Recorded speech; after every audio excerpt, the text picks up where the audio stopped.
Assalamu alaikum wa rahmatullahi ta'ala wa barakatuhu. Barkanmu da saduwa a cikin wannan shiri mai albarka a cikin wannan YouTube channel mai albarka mai suna Kake TV. A yau dai za mu ɗan tattauna ne game da wata dabba wanda take cikin nau'in dabbobin gida, kuma kan samu kalarta a cikin nau'i na dabbobin da suke cikin jeji. Idan wannan ne shigo ka na farko wannan YouTube channel namu mai albarka, kai mana subscribing sannan ka danna ƙararrawar sanarwa yadda da zarar mun ɗaura sababbin abubuwan mu zai same ka. To a farin farko dai shi jaki wata dabba ce wanda take rayuwarta a cikin al'umma, wasu kuma suke rayuwarta ko kuma irin nau'in ta wadda take rayuwa a cikin daji.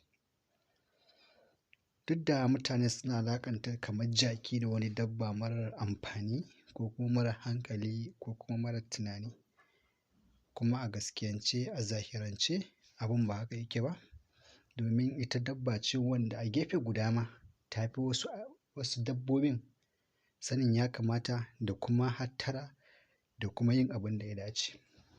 Kaɗan da cikin dalilai na anan shine, mai sauraro idan kana biye da ni, idan kuma za ka bibi tarihin shi kansa jaki da kuma yadda yake mu'amalarsa a cikin al'umma, za ka fahimci cewa tabbas kuskure ne idan mutum ya aikata wani abu na ba daidai ba ka alaƙanta shi da shi.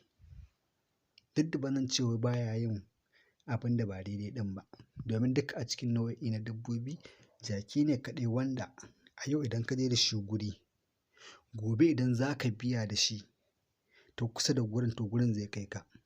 Ko da ɓata kai idan ka hau kan jaki, idan duk ka taɓa zuwa da shi gurin nan, in Allah ya yarda zai kai ka wannan guri. Duk da dai hakan za a ɗauke shi kamar soko, tunda za a ga cewa guri ɗaya kawai zai ma yin ciwo. A'a, ba haka ba ne, wannan hikima ce irin tasa, tunda ya san dai ba gun da za ka je ka zauna in ba wannan gurin ba. Sannan abu na biyu, jaki na da wata ɗabi'a guda ɗaya. A yau dukka ko da faɗa kuka yi da shi lokacin da kuka je unguwa da shi, ka dake shi ko ya gudu, za ka ga ba zai je wani guri ba, gidanka zai tafi. Duk gun da aka kai shi nan ne zai je yi rayuwarsa. Saɓanin wasu za ka ga dabbobin za ka ga idan ka dake su ko kai musu wasu abubuwa ga sun shiga wani gari, wataƙila ma sai dai ka bi su ka je ka nemo su. Duk da ana